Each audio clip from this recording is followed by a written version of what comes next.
Cantik kan pantai ni? Inilah Pantai Pelintong yang terletak di Beserah, Kuantan, Pahang.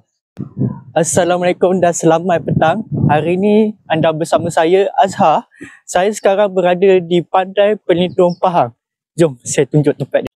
Pantai ini terletak 10 km daripada pusat bandar Kuantan, Pahang dan mengambil masa 15 hingga 20 minit untuk sampai ke sini, menjadikan pantai ini mudah untuk diakses.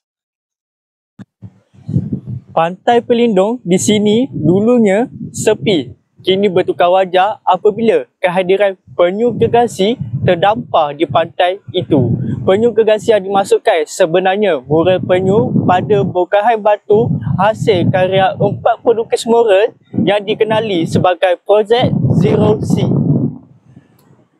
Besar kan penyu dia? Inilah penyu yang dilukis oleh pelukis-pelukis tempatan kita yang berjaya menarik pelancong tempatan daripada serantau negeri. Pantai Pelindung juga menyimpan sejarah yang menarik semasa Perang Dunia Kedua. Kawasan ini pernah menjadi lokasi pendaratan tentera Jepun. Sisa-sisa kubu lama atau dikenal sebagai pink box seperti yang di belakang yang anda boleh lihat masih boleh ditemui di sekitar pantai ini yang memberikan nilai sejarah kepada kawasan ini. Inilah P-Box dibina oleh British semasa menjajah tanah Melayu semasa Perang Dunia Kedua. P-Box ini tertelai pasir pantai akibat akisan ombak dan juga air pasang. Ramai pelancong-pelancong yang baru saja tiba kat pantai ni tau. Siap bawa payung lagi. Yelah, panas kan? Baru pukul 3 petang sanggup nak datang untuk tengok penyu gergasi yang ada kat Pantai Pelindung ni. Bukan sekadar pemandangan indah dan mempesonakan. Terdapat banyak aktiviti yang kita boleh lakukan kat sini.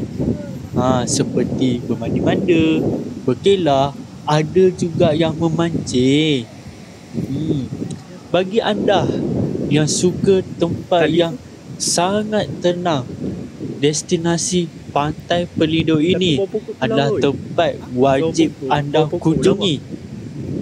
Bawalah family anda dan juga kawan-kawan anda datang ke sini untuk berkelah dan yang paling penting untuk menghilangkan tekanan kerja kehidupan seharian anda.